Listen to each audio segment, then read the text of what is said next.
Happy Wednesday. So we're going to do a little coffee with Kari quick this morning. I've got a few minutes and wanted to jump on. I wasn't able to last week. I do have to get over to the Secretary of State this morning because my license, I have to get one of those enhanced ones because I think I can't fly without the enhanced.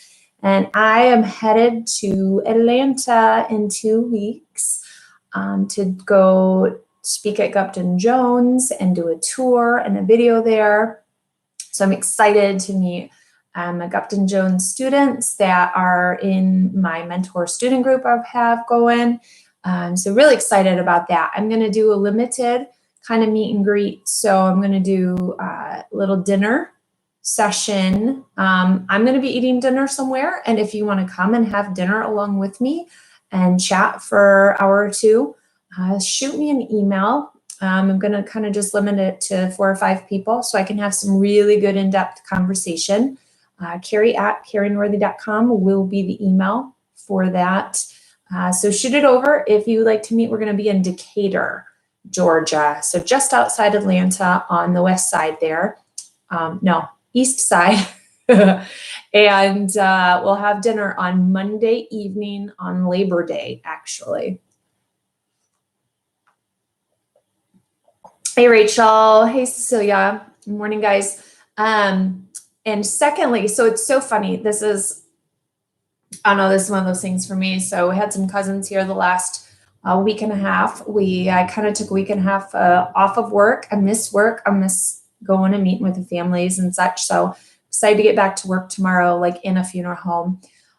And we were chatting about kind of the YouTube and how it's kind of going and where it's going. And I said, I love that I have kind of my crew, my people, not my people, but people that comment on like every video and support me and just a little cheering section for me, which is amazing. Like that's such an awesome feeling to know that I guess what I'm doing is mattering. That's not even a word. And they're like, well, what are they called? And I said, what do you mean? And they're like, well, Lady Gaga has people and they're the little monsters, aren't they, or something? And I was like, I don't know. So we had quite a laugh, good session, like trying to come up with what would Kari's kind of followers, I guess, subscribers be called on YouTube. So you'll have to comment on this video. What would be good names of my subs on YouTube? So, hey everybody. I know I don't want that one hung up though. That was a cross stitch my mom made for me, and it's about the funeral director. It says, I'll read it to you guys. It is a deep mystery, this matter of life and death, that the same person who brought us 1,000 joys can one day leave us shedding 1,000 tears. So suddenly, sometimes that we grope blindly for words left unspoken and for the hug we need to give to say goodbye. And we wonder how this thread that holds us all to life can be so thin and fragile, until one day we find the courage to accept that the living aren't meant to understand death, only to celebrate the life, and to remember that only real death is forgetting.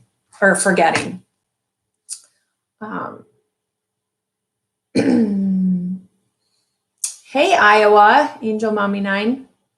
So I had a guy named Fred ask me about doing hair, like hairdressing and such. And he wondered, we all feel empowered to ask questions because you're hands-on spirit. My question for you is, does a licensed cosmetologist and barber perform the hair duties for each of your preparation cases? And is the deceased able to have a manicure and pedicure if the family requests it? So some funeral homes, the funeral director, embalmer, or person in the care center preparation area does the hair and the makeup. But some families do still come in and say, hey, can so-and-so's hairdresser or barber come in and do their hair? And sometimes we will have for special, situations, if we need a special hair dye or a much bigger haircut. Maybe they had grown their hair out because they had been in hospice so long or in a care facility. And so then they wanted their hair back short like they had been previously. We may have somebody come in to do an extensive haircut or perms, things like that. So it just depends on the family and the situation. Some funeral homes have funeral or hairdressers that always come in for every single, family. It's just kind of their routine. There's some hairdressers who don't ever want to come in. Like that's just not their thing. They're not comfortable with it. So it just is hit or miss. It does not have to be a licensed person though coming in. Yes, we can do hair and nails. I have done pedicure, like painted toenails, just 2 or 3 times. I actually saw the family the other day of a family I'd cared for. I'd buried the husband and wife in a very short period of time of each other. I think it was in less than a year they had died. And I painted her toes to match her fingers. And they were just a special family to me. So it was really fun seeing them the other day at a visitation. I don't know if fun's the word, but it was kind of warming to get to see them because I haven't seen them in a while. But you can definitely do all of that. Any, self-care you would do in life, you can do after death as well to make the person in your mind, see and appear like themselves. And I call it girl time. I tell family, we're going to have some girl time. We'll do our hair and our nails and, get her ready. And so it's kind of fun for me to do. When people leave a service the night, what do you do with the body until the next day? Well, it depends. So typically, if the service is going to be in that same space, we just leave the person right there. If they're going to be in another room like chapel, we may move them in there and get set up the night before. Or in the morning, we just, we load up all the flowers and the pictures and everything to go to the church for a service or whatever the situation may be. So we don't move them back into like the prep room. There's no sense moving them if they're going to be right back in the same place that they're at. Does your job ever get depressing dealing with mortality?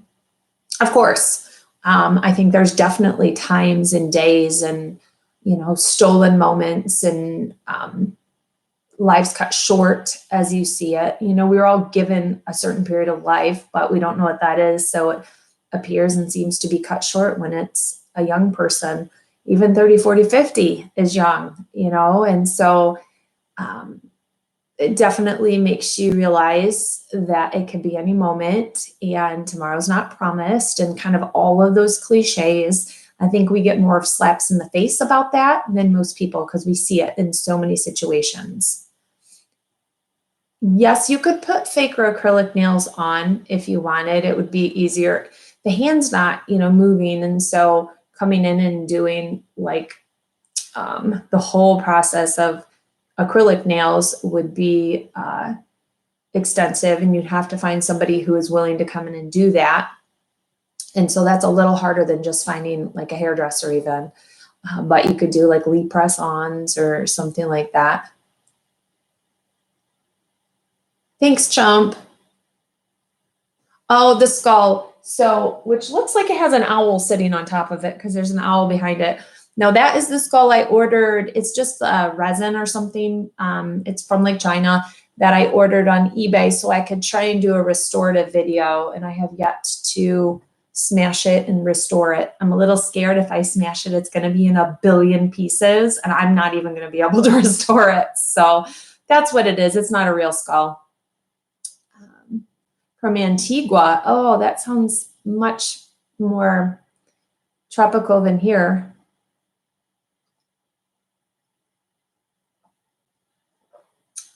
No, bodies don't know coming back to life.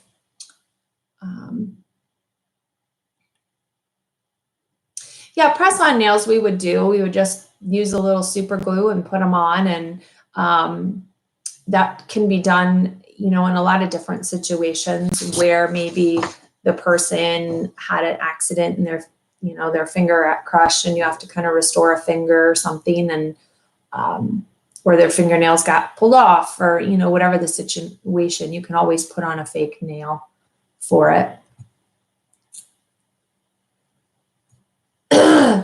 Chosen one for Christ. Happy birthday. I missed that way up there. Awesome.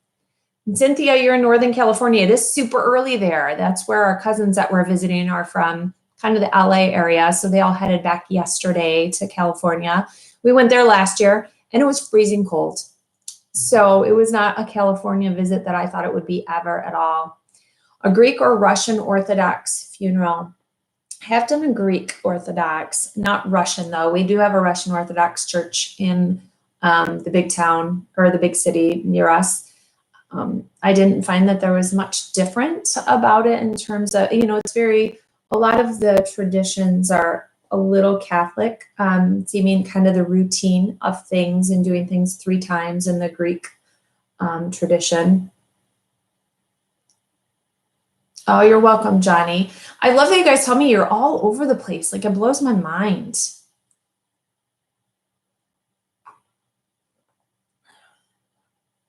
Can you talk with the funeral director in another country and then compare the differences in laws and customs? Yes, Joe Blow. So I've done a video. I did a Zoom video with, in English, a UK funeral director. So I need to edit and do that. We actually did it a long time ago and are planning that I'm going to go over there to maybe work with them for 2 or 3 days and just check out what they do.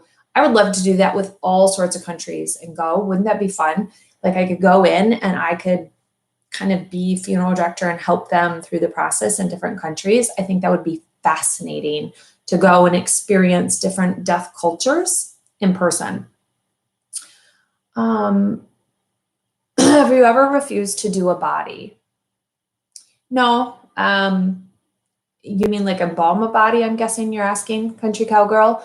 I have had talks with a family that they need to use a different facility or a different funeral home, and that's because of cost, and that's because of what they kind of wanted and what would best work for them. That I knew funeral home, just because you're at a funeral home doesn't mean that funeral home's a good match for the family or that that family's a good match for the funeral home.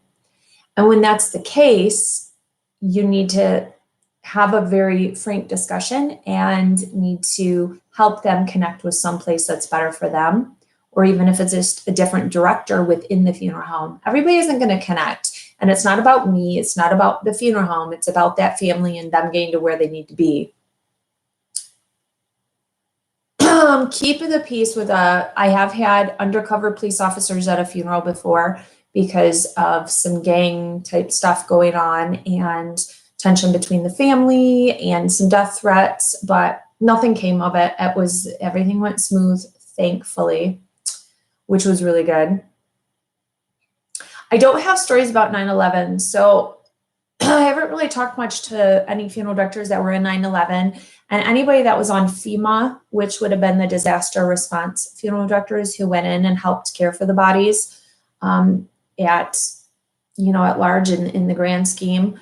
They are under a very tight-lipped, order that they can't really talk about it.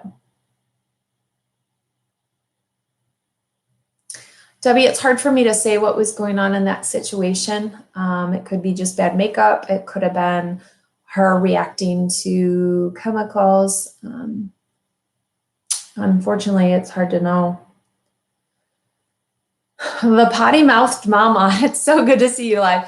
Thanks. It's good for you to be here. I don't know if I've ever seen your handle, and I kind of love the name because that is pretty much usually me on a given day. Sometimes the potty mouth. And I've always been interested in the preparation process since I was a little girl. Talari. Let's see, Tallery. Maybe it's Tallery. Columbus, Ohio. Yeah, it's 2 different licenses in Ohio, but if you get your embalmer's license, you are a funeral director as well. So it's either just do your funeral directing or get the full shebang sort of thing. Yeah, so if I have several funeral director friends in the Columbus area, within about an hour of Columbus, if you'd ever like to go talk to one of them, shoot me an email and I can connect you and you can go chat with them.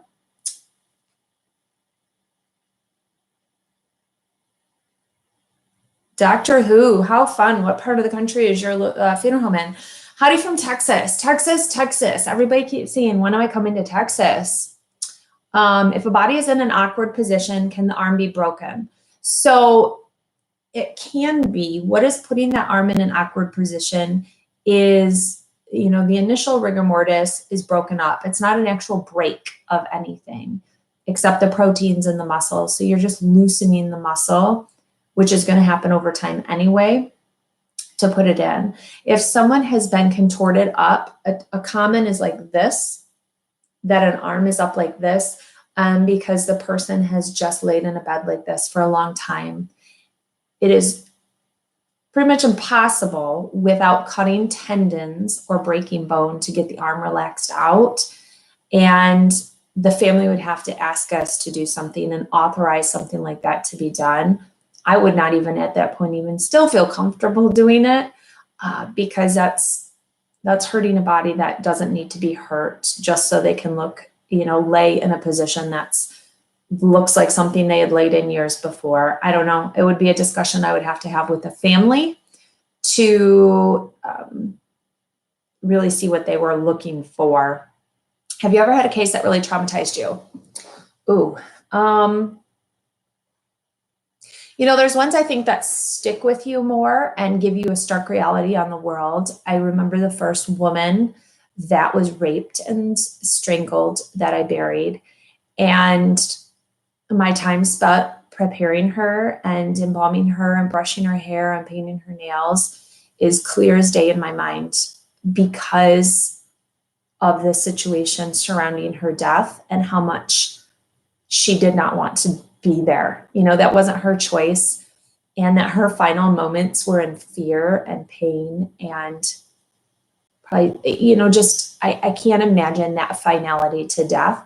And those are the ones that stick with me a little more because their final moments were not peaceful at all. And that scares me that would ever happen to somebody I love and that could ever happen to me. And so that's where my mind, where my mind does wander when it's that type of situation.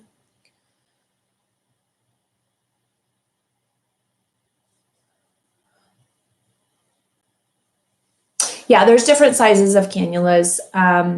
They go from super, super small, like they're called infant cannulas, all the way up to really big.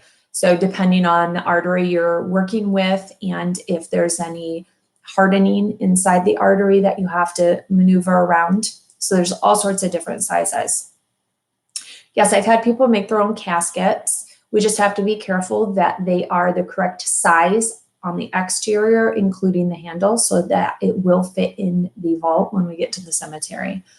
Because that's kind of a common thing is, oh, the interior is the right size or the exterior, but then once you factor in the handles, it's too big. And so then you have to remove things at the cemetery to try and get them in the vault. So that's the only thing that you really have to be cautious of is the size of it. But I've seen some really beautiful work that people have done making caskets for their loved ones. Thank you, Mike. That's like us. That's awesome.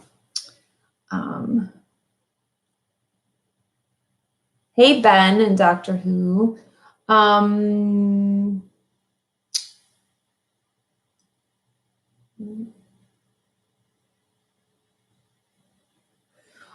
Richard, great question. Like, so if you have multiple deaths from an accident and having to care for all of them. So I've never done like a mass casualty type thing where I have like 3 or 4 different families from the same exact accident. That is hard because for the factor that they all died at the same time and they all kind of want the same timeline usually, but you only have one facility. And a lot of times those are going to yield high volumes of visitors coming through. So you often, I'm thinking like a car accident with a bunch of teenagers in it. You're going to then need to move things offsite to a church or to the school or things like that. And it's also exhausting for a community. It's not really fair to the families to have one funeral for all these kids who are not related. The only thing that connected them is that they happen to die together, be the same age from the same community. Otherwise, they all have separate family structures. They all have separate like parents who have separate workplaces, who have separate extended family. So they all need to be individual funerals. However, classmates and teachers and everybody going through funeral after funeral after funeral after funeral, you're just in a state of numb by the time you've gone to 2 of those, let alone 3, 4, 5. So I can only imagine how devastating on so many levels these mass casualties in small towns are because of the impact on everyone. The funeral directors, I am always praying and thinking about the funeral directors and the first responders and the people that have to see all of that devastation and care for all of that devastation on the backside. That's a heavy, huge heart to have to do.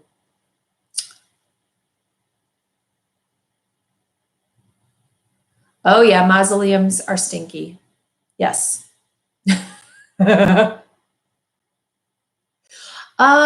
No, Mel B, that is an excellent question. Like if I've cared for someone that I then had to maybe worry about somebody was still on the loose that we didn't know. Nothing that I was worried they would come like to the funeral home or anything. I have had situations, I'm trying to think, nothing major. We have had a couple of people who were murdered, and the person was maybe unknown, but I wasn't worried they would come to the funeral home for any such reason per se. We did have a few, and they had caught the person by the time that they were buried, and they still had to go to trial and such, but they were caught by the time of just horrific situations. There was 100 aspects of the funeral business that I wasn't quite prepared for.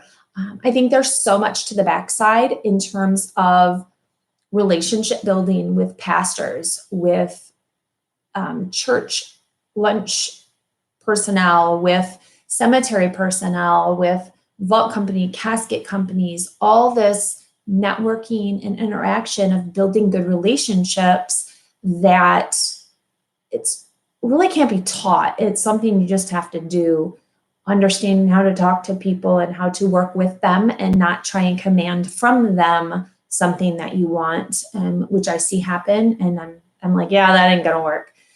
But you have all these people that you have to connect with and note and remember and try and have a very teamwork approach rather than ordering approach from them. You know, you're not just ordering a grave to be open, you're working with them to bury somebody. So there's just a different mentality. I think a lot of that was a big deal. A lot of the paperwork and the nuances to things that you just don't go over, and you have to learn hands-on. And that's why there's an apprenticeship, because there is so much hands-on that you just can't teach when you're in school. Richard, so asking about multiple incident, how I would cope, you just do. You focus on your job and you focus on the task at hand. And once everything is done, once that last body is buried, then you can fall the crap apart and then try and focus on your own thing. I know that after some large services or some very heavy-hearted services, I just really focus on that family and making sure they have what they need. I don't focus on the chaos. Usually there's news media. Usually there's all this other stuff. I get very defensive for my families. I make sure they have what they need. They have their space. They have their quiet time with the person, because a lot of times the chaos can detract, and you have people intruding on their personal time and their family time and their goodbye time. So you have to choose and do things differently than you usually would, because you want to make sure to conserve time and space for them. So you often have extra limited viewing times and private final closing of the caskets and just a little bit different things so that they get their personal, quiet, private time with their loved ones to think and to not have to share, because a visitation on a lot of those scales are them having to share that time with the 1,000 people that want to come through for visitation. So during that visitation time, they're not getting to spend time with their loved one because they're just greeting other people. You're basically consoling the community as the person who needs consoling the most. And so you have to try and help them have the time that you know they need, but that they don't really know that they need to ask for, if that makes any sense. So once it's all done, then I focus on me. But I think when there's those huge grand ones, there's no right or wrong. You just get through and then try and pick up the pieces afterwards. So I'm going to do one more question, and then I have to go get my driver's license, and I'll probably be 28th in line by the time I get there. But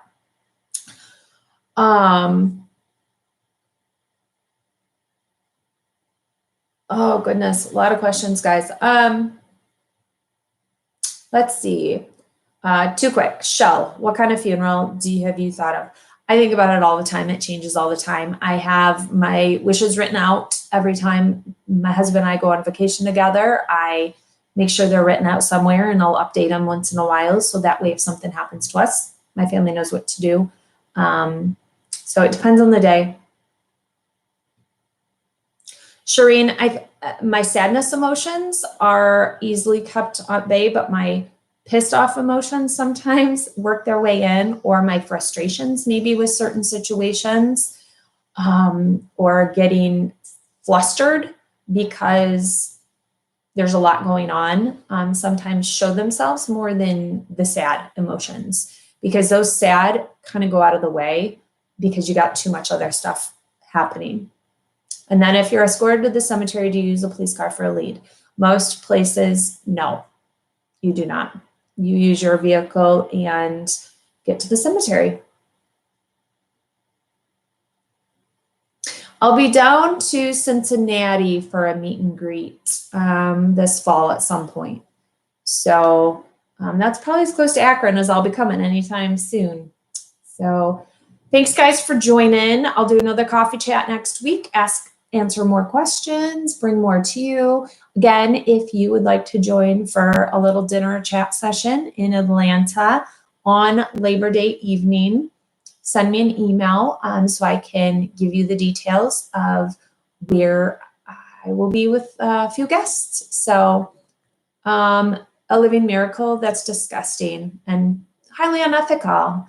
So keep your questions to yourself if you want to ask silly things. So bye, guys. Thanks for everything. Talk to you soon. Bye.